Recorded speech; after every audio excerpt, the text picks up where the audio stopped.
Olunaku olwaleero ennaku z'omwezi zino ziri 2 omwezi gwa 10 olunaku lwa 3 era omwaka muganda bange tugutambudde naye nga tunaatera okubeera nga tugumalako bingi nnyo bye tulabye era obutali bwerufu wano e Uganda okuviira ddala ku ntebe esooka oba ey'oku ntikko ey'obwa pulezidenti bwe tugenda mu palamenti bwe tugenda mu siga eddamuzi yonna maziga meereere kwegamba ojja okwebuuza nti ffe nga bannayuganda tuli ku bwani ddala ani ayinza okutubeererawo bino bisobola okubeera nga birabwa abo abasobola okulaba ebintu mu butuufu bwabyo kwegamba abatalina bias ku ggwanga lyabwe kuba tetujja kugamba nti abatalina bias ku bantu balala naye ku ggwanga lyabwe bw'oba ddala mu butuufu nga oyagala eggwanga lyo Uganda toyinza kuŋŋamba nti bino ebintu tobiraba amaloboozi okuva mu palamenti si mawoomu yadde n'akamu si mawoomu era abantu si basanyufu olw'engeri palamenti gyeddukanyizibwamu Speaker Anita Among ne Deputy Speaker we Thomas Tayebwa nti bano badibaze palamenti ne bakamala era balaze kyekubiira mu buli nsonda yonna nga tebakwatibwa yadde n'ensonyi yadde n'akamu era ababaka abavuddeyo okubeera nga batubuulira kino bawadde oba basiize ebifaananyi ebiwererako ddala era nga n'obujulizi weebuli obukwatibwako ewatali kwewakana naye munnange bagamba nti mukalukalu tajja busera era Speaker Anita Among ne Deputy Speaker we bwe batyo nga baddamu n'obuvumu obungi ennyo mu nkola gye nali badde mpita oba save my job kubanga already kati bano batwale ng'abapakasi era nga bakolera John Museveni balina kuyisaawo ebyo byabalagira kubanga n'okujja kuba Speaker kitegeeza kirina kubeera ku mmase ye ku kisa kye nkuwa omulimu guno naye n'okola byenjagala kubanga kyekiri emabega waakyo nti amazima amatuufu kiri nti nkuwa omulimu guno onookola byenjagala nti ye mukama wange nja kukola by'oyagala mu buli ngeri yonna sobola okulayiza emirundi ng'oba 3 oba 5 oba kumpi buli lw'omusisinkana ng'akulayiza era y'ensonga y'emu eri mu kakiiko ak'ebyokulonda esiga eddamuzi n'ewalala yonna mu magye poliisi mulaba abantu bannayuganda tebalinaawo yadde kwegamba akakisa nti waliwo omuntu ayinza okuvaayo nga ye alagira ddala nti munnansi alumirirwa ensi ye nga tagendera ku biragiro awe wava enjogera nti eggwanga baaliwamba abasajja bajja ne bakwata emmundu ne bawamba eggwanga n'ebigendererwa era tufugibwa ku mudumu gwa mmundu ku biragiro era ne batubuulira amazima nti ffe kye twagala kye kiyitawo ffe tusalawo ani afa ffe tusalawo ebyo byonna babitugamba dda kakati tuli mu palamenti muganda wange era ababaka balangidde Thomas Tayebwa nga Deputy Speaker wamu ne mukama we Anita Among ku butebe badibazeemu palamenti naddala mu kusalawo ku biteeso ki ebiba biteekebwa ku order paper na biki ebitalina kuteekebwa ku order paper nti awo bakoze kyekubiira owa buli ngeri yonna teweerabira gwe muganda wange bw'oba olina endwadde oba olina omuntu walina endwadde ezeekuusa ku kibumba omutima amawuggwe pressure sukaali prostate n'ebirwadde ebirala omusawo waali era ono wano ku Uganda atalaaje nze namuvumbula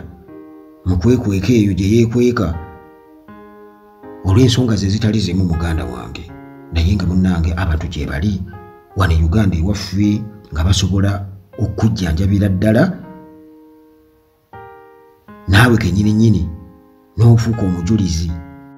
era n'okakasa nti Katonda ddala akozesa abantu era yawa abantu amagezi. Kale munnange gwe kyolina okukola kujja wano ku WhatsApp namba zange z'olabaawo ezaffe wano ku Uganda at large, esembyayo 15 n'endala esembyayo 73 ziri wansi w'akagambo Uganda at large ku mboozi zaffe ezimu.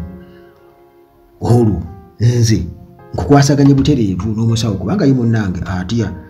okubeera nti nno bw'ennamba ye njogere wano oba mwogereko erinnya lye atya nti Uganda at large gwe abayogerezeganya nabo nze sigaana kubanga obusobozi mbulina, naye munnange embeera nannyonnyola n'okwata ku ttamu n'ogamba lwaki kiri bwe kiti mu ggwanga lyattu abantu be bati batemerwako ettaka. So nga ate munnange obujulizi bwe buli era abantu bakozeeko bamutenda. Ekyo nkibagambye era nsiiba nkibagamba wano era basobodde bwe batyo basobodde okubeera nga bamutegeera era nga abakwasaganya era abamu ne bagamba nti omusajja kasokedde nga nkwatako mu butuufu enjawulo weeri.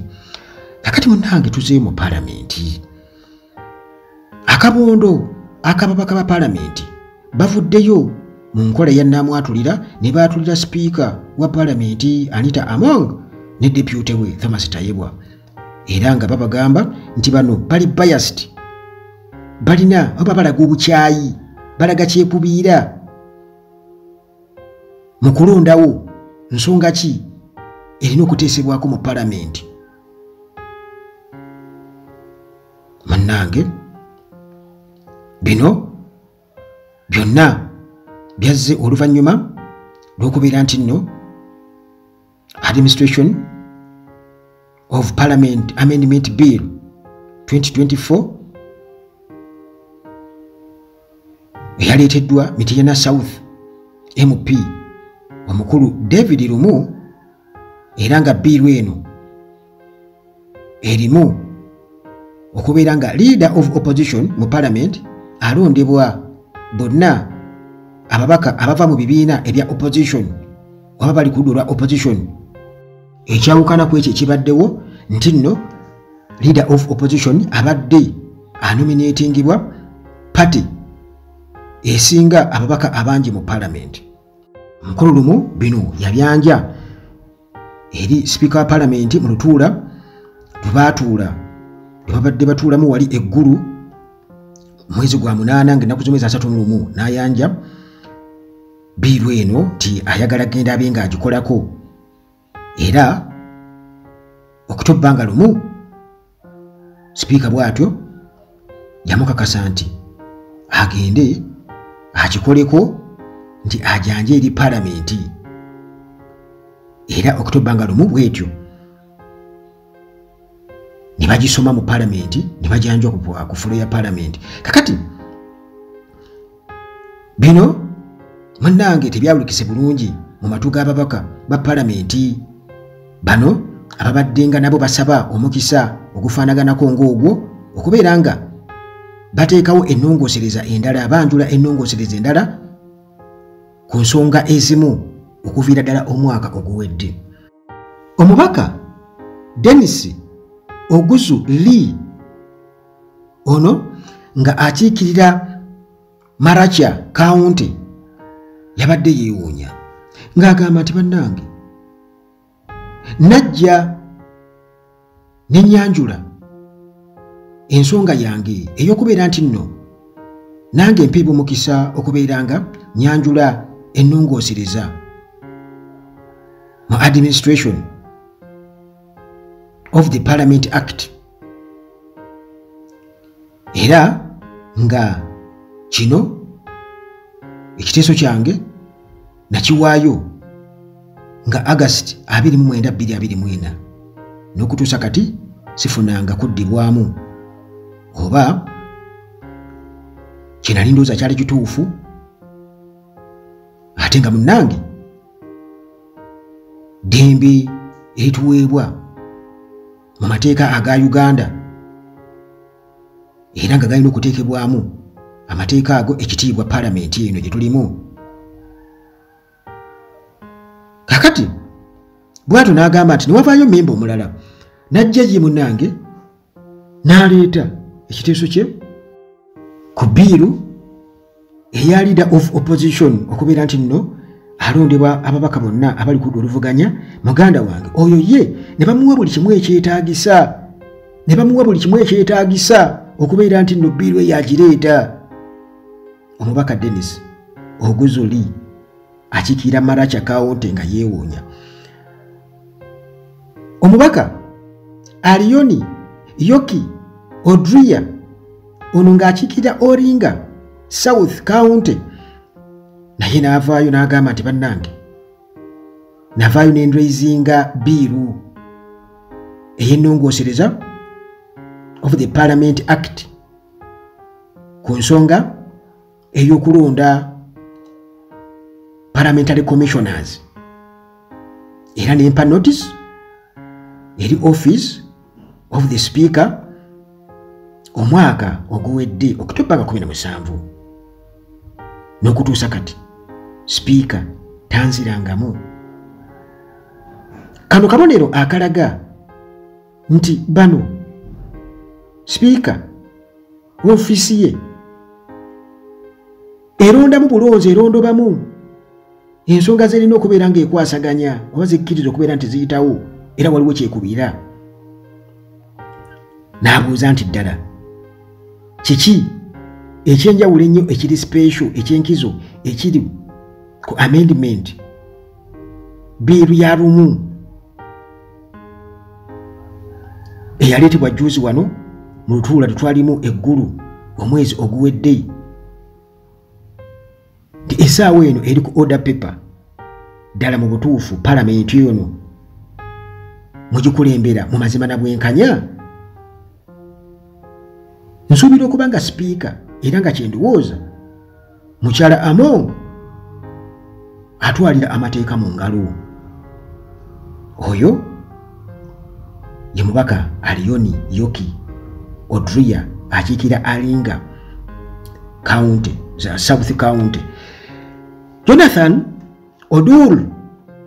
ono nga mubaka owa Erut South MP era nga ye shadow minister for justice and constitutional affairs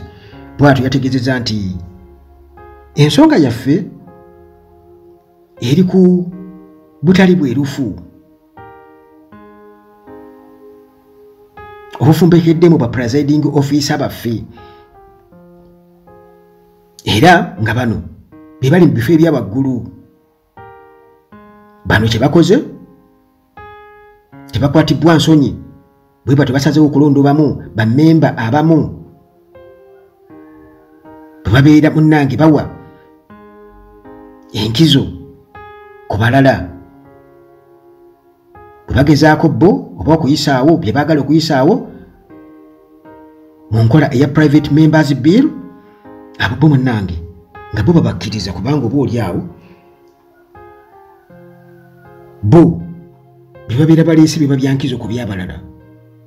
nti era ekyewuunyisa nti lumu nga tannaba kuleeta proposal ye nti wabaddewo bammemba abasoba mu 19 abaali bamaze okubeera nga balaga nti balina okuleeta motions ez'enjawulo era nga abamu ku bo balina ne bills zaabwe nga ziri ready bamaze dde okubeera nga bazitegeka naye munnange olw'ensonga omukulu Jonathan Odul omubaka wa Erut South agamba gyatasobola kubeera nga annyonnyola oba ensonga gyatasobola kubeera nga annyonnyola nti munnange eddembe lyabwe litemeddwako ettaka eddembe lyabwe erya private members lituuliddwako kati nga yeebuuza nti kriteriya ki kakuŋŋunda ki akakozesebwa bammemba ba parliament okubeera nga baleeta bills nti mwagala ba members ababaka bamale kujja wamwe booza amasowaani babooleza amasowaani mwagala ababaka bajje bamale kusaawa compound zammwe basale ebimuli babirongoose bulungi nnyo tekale kati gwe ojja kujja oleeta ebbiiru yo yitemu era nga yeebuuza nti Speaker Anita Among ne deputy we Thomas Tayibwa batudde mu ofiisi ezo ng'omulimu gwabwe mukulu kutemera ttaka ku ddembe ly'ababaka ba paalamenti eribaweebwa ssemateeka. Twagala okulaba obwerufu, twagala okulaba obwenkanya mu paalamenti eno. Omubaka Jonathan Odul owa Erut South byebadde ebigambo bye eri Speaker ne Deputy Speaker.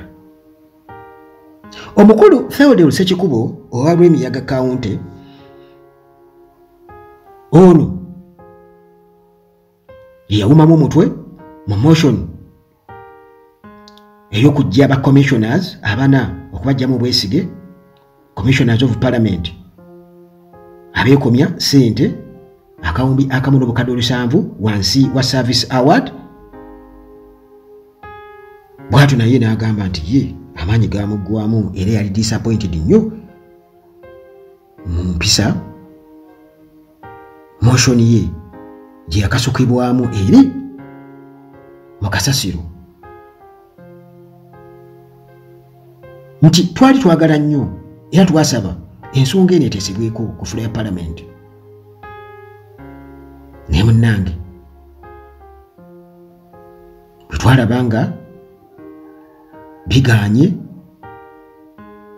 ne tusalawo okuyita mu mateeka era ne batubuulira kiki ekyokukola nti ababaka abawerera ddala abeetagisa n'omusobyo ne bawagira ekiteeso. Naye munnange ebyaffe byagaanibwa, naye waliwo ababaka ate bo ensonga zaabwe mu bbanga lyasirira mwezi bo bills ezaabwe ne bakola ki ne bazikkiriza era ne bazita ku order paper. Nti munnange weewuunye ono ye bamuwadde green light, naye ate ababaka mu paalamenti nga bamaze okulaga kiki baagala kiteekebwe ku fula ya paalamenti, ekyo munnange ne kigaanibwa ku order paper, ekigaanibwa nti ababaka abasobera ddala 118 baawagira debate ku nsonga y'obuli bw'enguzi n'enkwasaganya ya paalamenti ey'amatobotobo. Era kino munnange kyaliwo mu ntandikwa y'omwaka guno, naye ne badinayingibwa audience oluvannyuma lwa kkooti okubeera nti ate yajja neeraga nti ba commissioners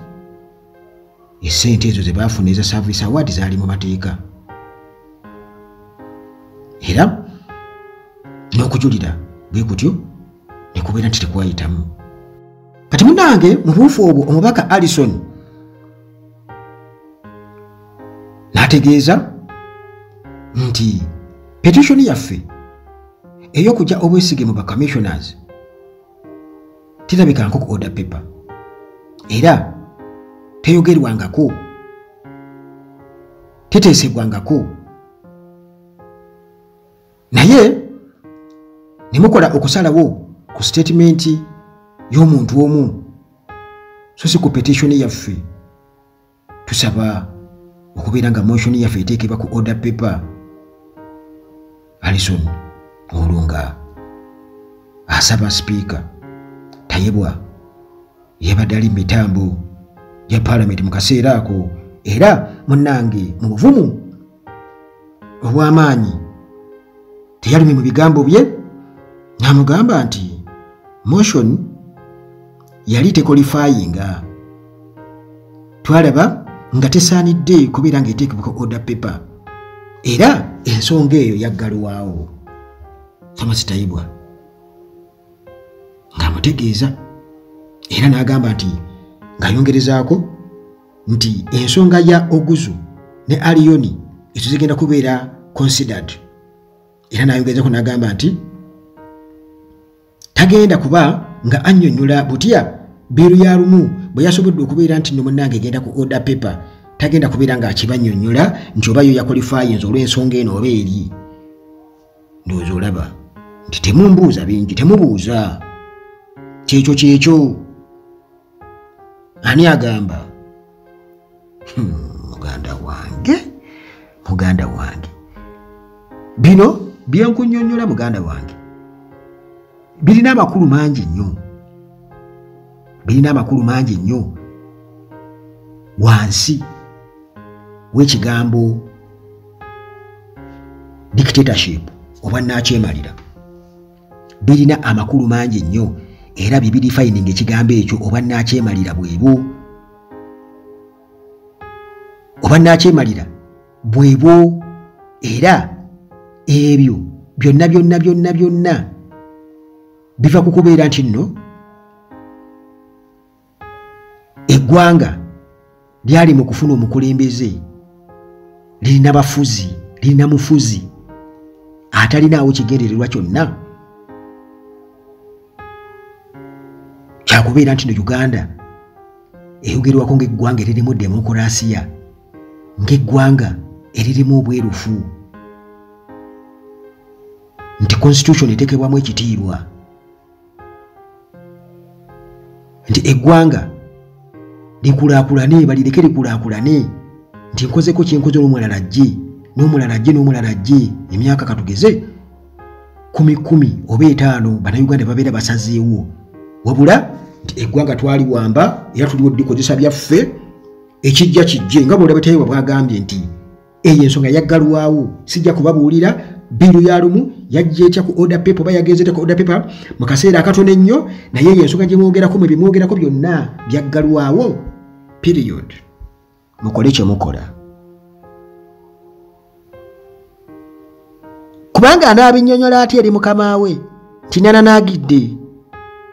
wananaagidde lwaki wananaagidde nti kakati no referring babuulirirewo era naffe tuze nga tubabuulirirawo nti okufa kuli kumpi nnyo gye muli singa mulemera ku ntebe eno tujja kubatta. Kuba omuntu bwakugamba okukutta kitegeeza nti akubulidde ekisembayo muganda wange. Kati naawe olina kwerwanako, gwe nga gwe munnayuganda olina kwerwanako kubanga bino tebiriimu kunanaagira. Tewali kunanaagira, bino tebiriimu kunanaagira. Abasajja tebananaagirira mu nsonga zino, bali siriyasi nnyo era omulimu bakukwasa oyo asobola okuguggusa obulungi ennyo atalina nsonyi nga yatunuulidde kimu nsawo ye so si mutima gwe, ng'ebigambo abyogera bijja mu nsawo,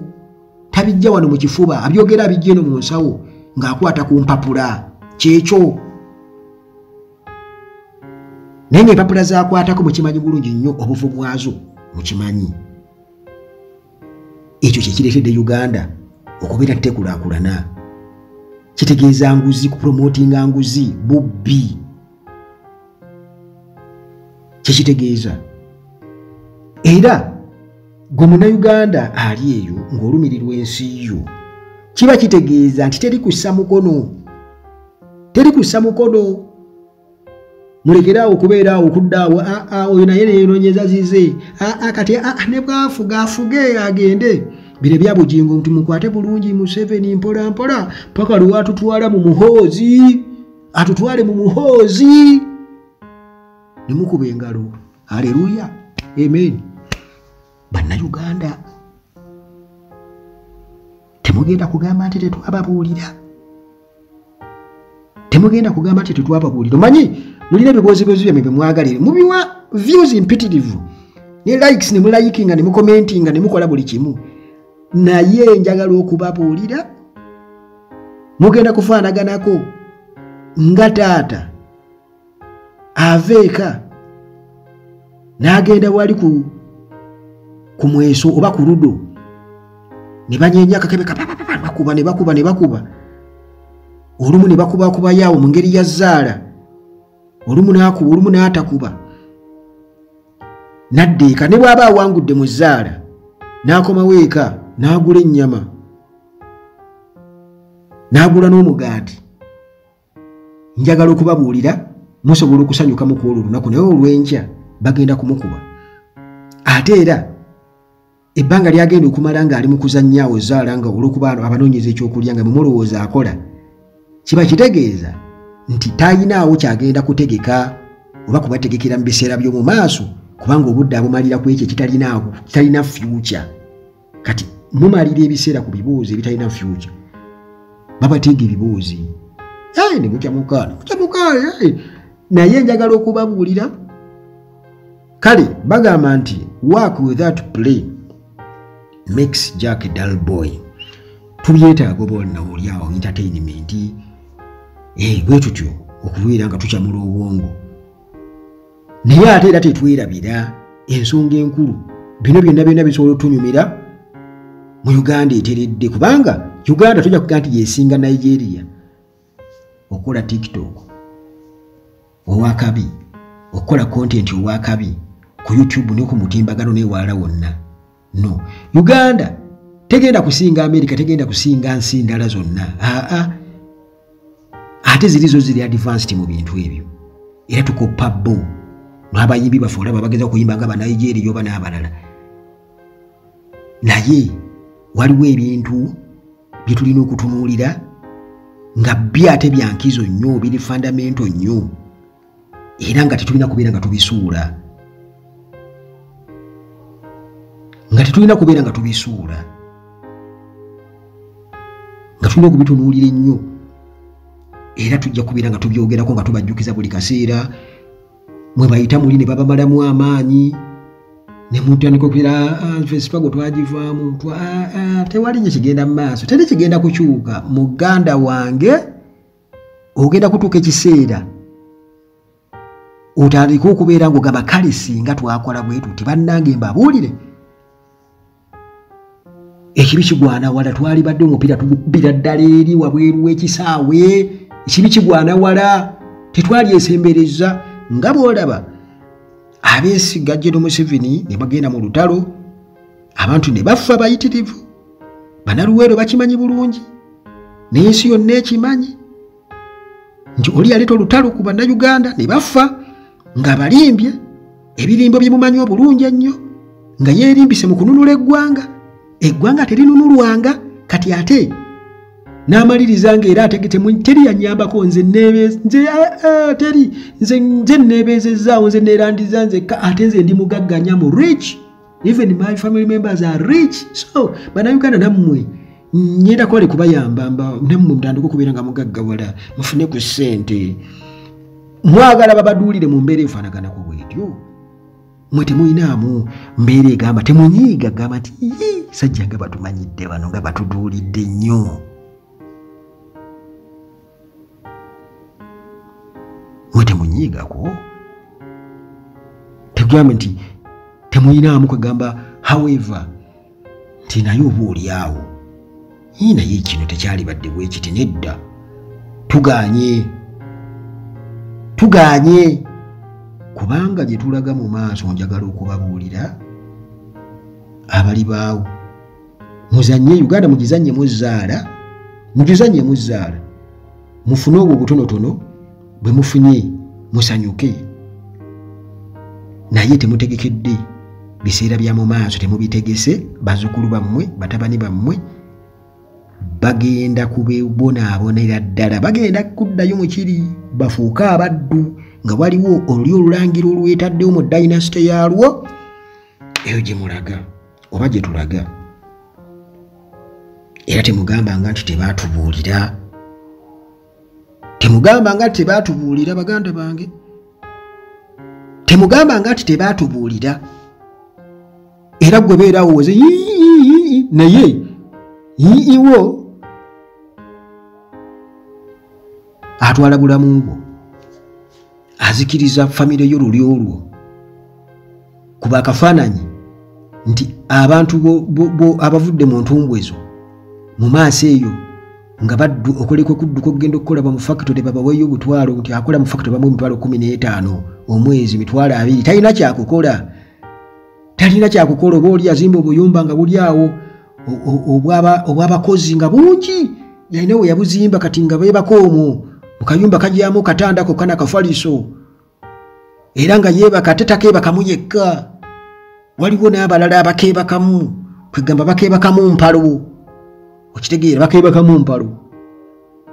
akaruumu ako ke babeera bazimbe bijja kubaawo bino byonna nga bayinza okuba bakeebakamu nga 2 oba 3 nga lezo shift ziri 3 mu 24 hours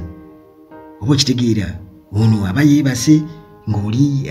ali mu kukola eri akadebe kavuga alamu ng'ono azuukuka mangu asenya oli azze nga bamalina okutuuka gundi vaamu naawe vaayo neebake naye baka talina kyakukola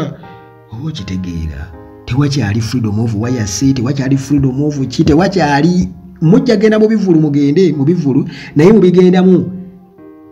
mu mbeera y'akamalirizo kyenyinza okubagamba abaana bammwe tebajja kusobola kugenda mu bivulu tebajja kusobola kuteesa ku ntalo za gravity nakezo bana Bobi Wine tebajja kuba na mukisa ogwo kubanga ebyo bijja kuba byakozesebwa okuwudiisa mmwe kati bali tebajja kuba na mukisa kugenda ku cricket oval kulaba kivulwa ku Serena bijja kuba bigendebwamu abo abakirasi era nga bo sho bagiseera katugeze nga ticket etandikira ku mitwalo 5 nga bagasobola era omuyimbi nga bajja n'ayimba awo ne baba balimu abantu batono abantu 10 bamumala okuba nti akiggadde kuba kirasi jaye mbabuulira bino naye mujja kubikakasa mu maaso eyo emizimu gyammwe gijja kubaawo nga giraba nga kigamba woowe tufudde naye waliwo obusajja nga Uganda Atalaje bwayasamanga ne butubuulira bibo baganda bange byenyinza okubagamba bannyinaze bakojja basenga bakyala baffe bakuddumi baffe bakizibwe baffe abaana baffe bawala baffe bajjajjaffe munnange ebyo mikwano gyaffe basibiira bidde byebyo byenyinza okubagamba nze nga Uganda Atalaje era nga bituufu